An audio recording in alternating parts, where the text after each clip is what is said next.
Hello everyone, welcome back to my channel. మీరు చూస్తున్నారు PKS mathematics. So మనం 9 classes అనేవి కంప్లీట్ చేసుకోవడం అయితే జరిగింది. సో ఇది 10th క్లాస్ నెంబర్ 10. సో ఈ క్లాస్ నెంబర్ 10లో మనం ఏం నేర్చుకుంటున్నామంటే methods of integrating factors. Already last 3 classes నుంచి మనం మెథడ్ ఆఫ్ ఇంటిగ్రేటింగ్ ఫ్యాక్టర్స్ గురించి అయితే నేర్చుకోవడం అయితే జరుగుతుంది. దాంట్లో 2 మెథడ్స్ అనేవి కంప్లీట్ అవ్వడం అయితే జరిగింది, అవునా? సో ఈరోజు మనం 3rd మెథడ్ అనేది నేర్చుకుందామండి, ఓకేనా? So this is Pavan Kumar, మీరు చూస్తున్నారు పీకేఎస్ మ్యాథమెటిక్స్.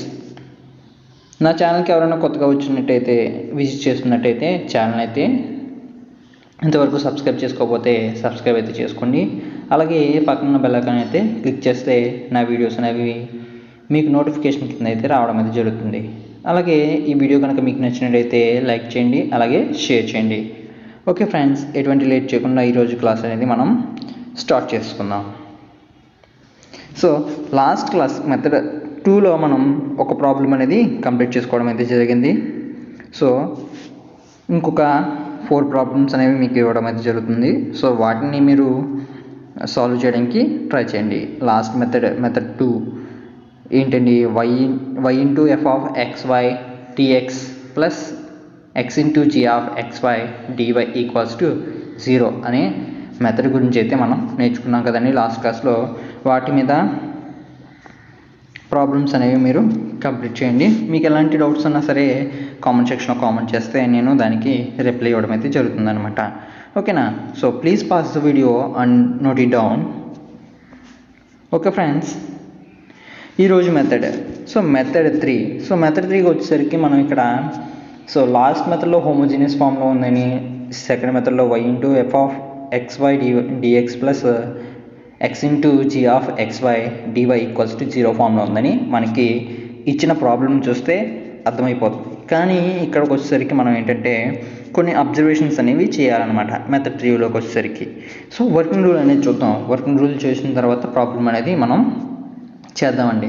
సో వర్కింగ్ రూల్కి వచ్చేసరికి ఫస్ట్ ఆఫ్ ఆల్ మనం స్టెప్ 1లో ప్రతి ప్రాబ్లమ్ చేసేది ఏంటండి, verify the given equation is exact or not.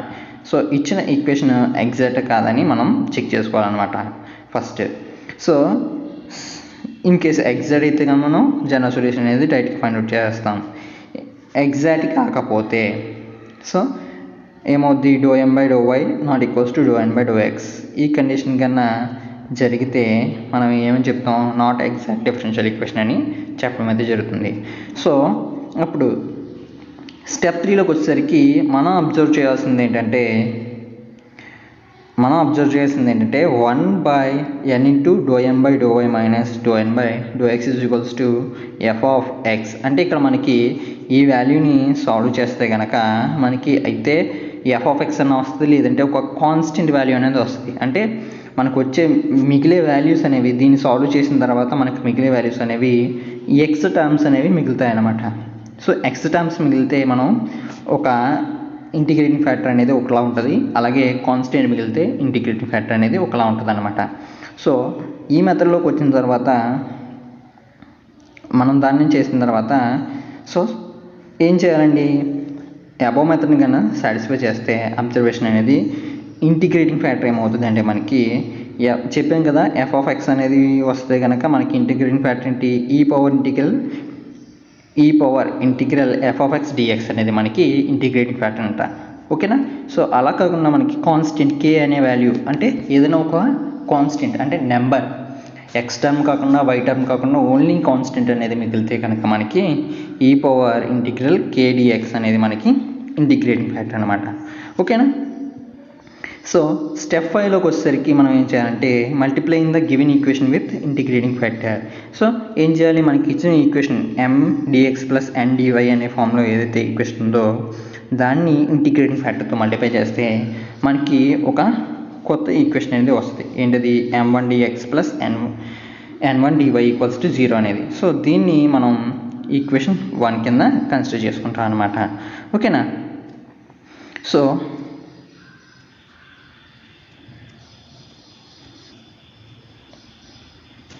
Okay friends, m1dx plus n1dy equals to 0 అనేది మనకి రావడం అయితే జరుగుతుంది. సో దీన్ని మనం ఏమనుకుంటామంటే ఈక్వేషన్ స్టార్ అనుకుంటాం అనమాట. సో ఈక్వేషన్ స్టార్ని ఏం చేయాలి మనం ఇప్పుడు మళ్ళీ ఎగ్జాక్ట్ డిఫరెన్షియల్ ఈక్వేషన్ అవుతుందా లేదా అనేది మనం చెక్ చేసుకోవాలి. అది కన్ఫామ్గా ఎగ్జాక్ట్ డిఫరెన్షియల్ ఈక్వేషన్ అయితే అవుతుందన్నమాట. ఓకేనా? సో ఎగ్జాక్ట్ డిఫరెన్షియల్ ఈక్వేషన్ అయితే కనుక మనం జనరల్ సొల్యూషన్ అనేది ఫైండ్ అవుట్ చేయాలి. సో ఏం చేయాలండి? జనరల్ సొల్యూషన్ అనేది ఫైండ్ అవుట్ చేయాలన్నమాట. సో జనరల్ సొల్యూషన్ ఏంటంటే మనకి integral m1dx y constant plus n1 terms free from x. n1లో x terms లేని టర్మ్స్ని మనం కన్సిడర్ చేసుకోవడం అనేది జరుగుతుంది. ఓకేనా? సో ఇది మనకి వర్కింగ్ రూల్ అనేది. సో ఓకే ఫ్రెండ్స్, ఒక ప్రాబ్లం అయితే మనం థర్డ్ మెథడ్లో చేద్దాం అనుకున్నాం కదా. సో ప్రాబ్లం అయితే చూడండి.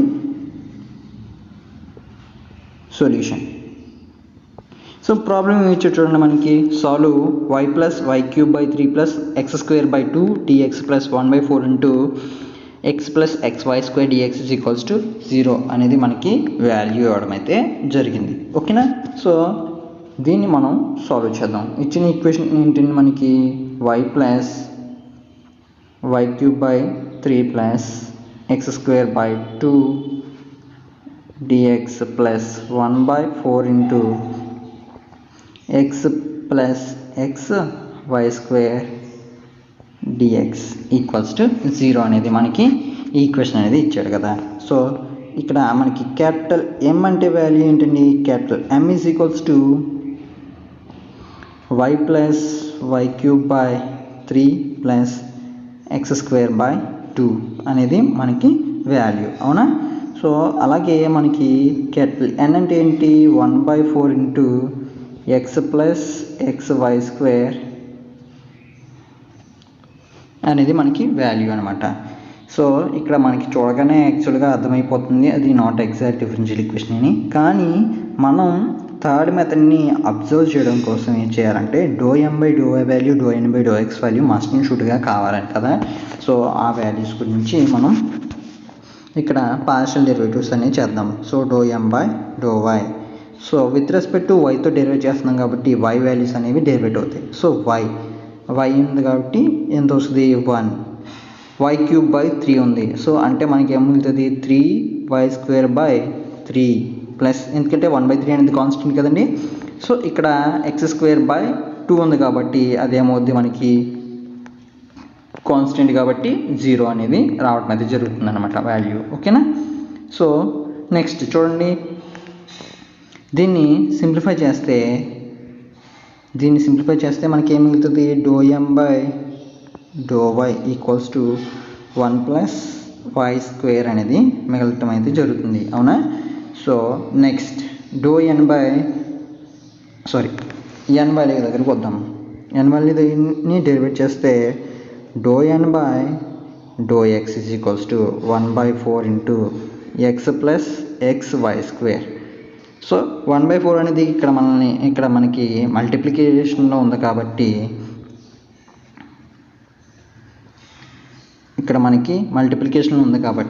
1/4 అనేది 1/4ని మనం కాన్స్టెంట్ కాబట్టి కాన్స్టెంట్గా 1/4ని అలా ఉంచేస్తే మనకి డెరివేటివ్ ఏంటి? ఓన్లీ x టర్మ్స్ మాత్రమే డెరివేట్ అవుతాయి. సో రెండింటిలోనూ x టర్మ్స్ ఉన్నాయి కాబట్టి వాటిని మల్టిప్లై చేద్దాం.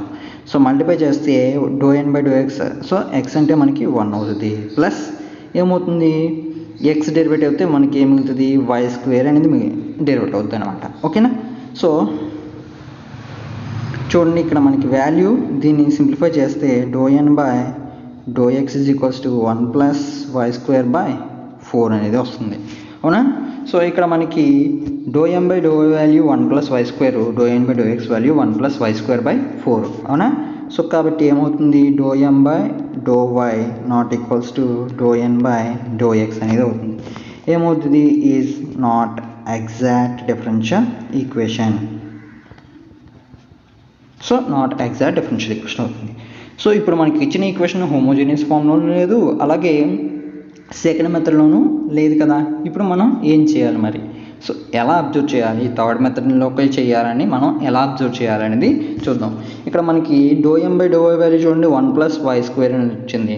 అలాగే ∂n/∂x వాల్యూ చూడండి 1 ప్లస్ y స్క్వేర్ బై 4 వచ్చింది. అంటే 1 plus y square by y² అనే వాల్యూని 4 టైమ్స్ మనం డివైడ్ చేస్తాం, అంటే 4 పార్ట్స్ కింద చేస్తాం. అప్పుడు ఏమైపోతుంది, మనకి వాల్యూ అనేది ∂n/∂x వాల్యూ అనేది చిన్నగా ఉంటుంది దేనికంటే ∂m/∂y వాల్యూ కంటే, అవునా? సో కాబట్టి మనం ఇక్కడ చేయాల్సింది ఏంటంటే థర్డ్ మెథడ్ చేస్తాం అనమాట. సో థర్డ్ మెథడ్ చేయడానికి గల రీజన్, సో థర్డ్ మెథడ్లో మనకి ఏం చేస్తాం, 1/n ∂m/∂y మైనస్ ∂n/∂x చేస్తున్నాం కదా. చేస్తే మనకి ఏం మిగలాలి, అయితే f(x) లేదంటే సమ్ కాన్స్టెంట్ అనేది మిగలాలి కదా, అవునా? సో దాన్ని అబ్జర్వేషన్ చేస్తున్నాం కాబట్టి ఇక్కడ ∂m/∂y వాల్యూ పెద్దగా ఉంది, పెద్ద దాంట్లోంచి కదా చిన్న వాల్యూని తీసేస్తాం మనం ఎప్పుడూ. సో ∂m/∂y వాల్యూ పెద్దగా ఉంది కాబట్టి ఇక్కడ మనకి ∂m/∂y వాల్యూ పెద్దగా ఉంది కాబట్టి మనం థర్డ్ మెథడ్ అనేది చేయడం అయితే జరుగుతుంది అనమాట. ఓకేనా? సో 1/n వాల్యూ ఎంత వచ్చిందని మనకి 1/4 ఇంటూ x ప్లస్ xy² అనేది మనకి n వాల్యూ, అవునా? ∂m/∂y వాల్యూ ఎంత వచ్చింది మనకి 1+y² అనేది వచ్చింది. అలాగే మైనస్ ∂n/∂x వాల్యూ ఎంత వచ్చింది మనకి 1+y²/4 అనేది వచ్చింది కదా. సో ఇప్పుడు మనం దీన్ని సింప్లిఫై చేద్దాం. దీన్ని సింప్లిఫై చేస్తే మనకి ఏమొస్తుందో చూడండి. సో దీన్ని సింప్లిఫై చేస్తే ఇక్కడ 1/4 ఉంది కాబట్టి దాన్ని పైకి రాసుకుంటే 4/x plus xy² into, so దీన్ని ఎల్సిఎం చేస్తే మనకి ఏమొస్తుంది, 4 × 1 4 ప్లస్ 4y² మైనస్తో మల్టిప్లై చేస్తే -1 మైనస్ y² అనేది మిగులుతుంది అనమాట. సో దీన్ని సాల్వ్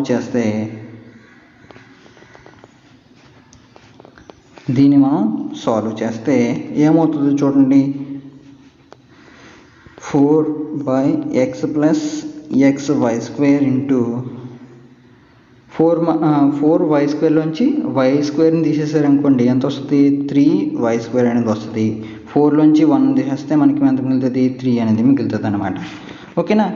సో ఇప్పుడు చూడండి, మనకి దీంట్లో మనకి ఏం క్యాన్సిల్ అవుతున్నాయి, మనకి క్యాన్సిల్ అయ్యే టర్మ్స్ ఏమున్నాయి చూడండి. వెయిట్ /4 ఒకటి మిగులుతుంది కదా మనకి, /4 ఎల్సిఎం 4 అనుకున్నాం కదా, /4 అనేది మిగులుతుంది అనమాట. సో 4 క్యాన్సిల్ అయిపోయింది. ఇంకేం మిగులుతున్నాయి మనకి,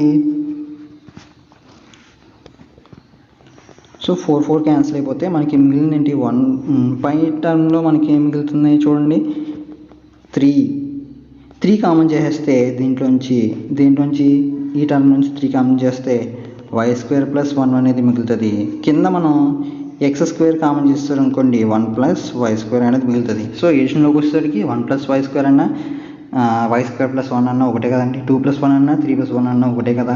సో ఇక్కడ ఏమవుతుంది, ఇది క్యాన్సిల్ అయిపోయి ఇంకేం మిగులుతుంది మనకి, ఓన్లీ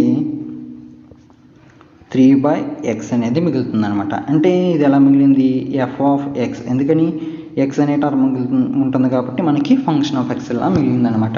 సో ఇప్పుడు ఇంటిగ్రేటింగ్ ఫ్యాక్టర్ ఏంటంటే మనకి integrating factor is equals to e power integral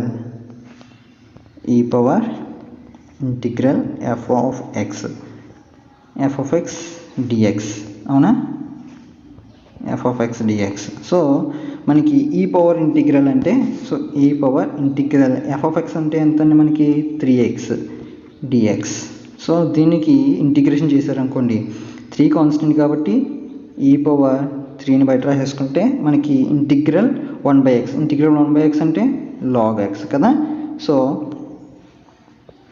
log x కాబట్టి దీనికి మనం ఏం చేద్దాం, వాల్యూస్ అనేవి, సో దీని రాసుకోవచ్చు e పవర్ log x³. ఎందుకని b × log a లా ఉంది, అంటే ఏం రాస్తాం మనం, log a పవర్ b కింద రాస్తాం, అవునా? సో కాబట్టి అలా రాసుకున్నాం.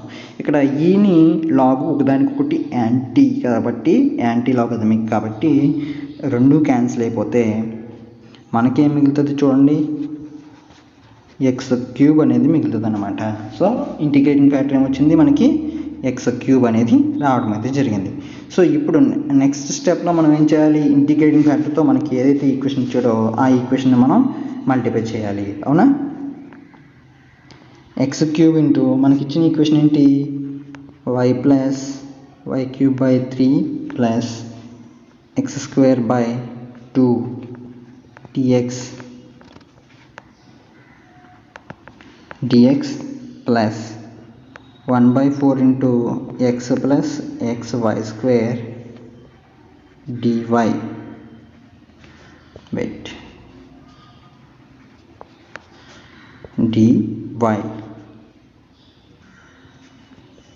ఈక్వల్స్ టు 0 అనేది మనకి ఈక్వేషన్ కదా. సో దాన్ని మనం ఇప్పుడు సాల్వ్ చేద్దాం. ఓకేనా, సో దీన్ని సింప్లిఫై చేస్తే ఏమవుతుందో చూడండి, ఎక్స్ క్యూబ్తో మొత్తం ఈ టర్మ్ అంతటిని మల్టిప్లై చేస్తే మనకి x cube y plus x cube y cube by 3 plus x power 5 by 2 dx plus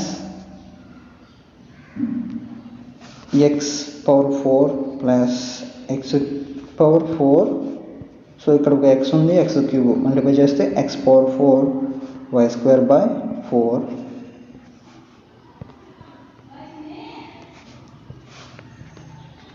dy equals to 0 అనేది మనకి వాల్యూ అనేది రావడం అయితే జరుగుతుంది అనమాట. ఓకేనా, సో ఇప్పుడు మనకి ఒక కొత్త ఈక్వేషన్ అనేది వచ్చింది. అవునా, ఏంటండి అది, m1 dx plus n1 dy అనేది మనకి ఈక్వేషన్ అనేది రావడం అయితే జరిగింది.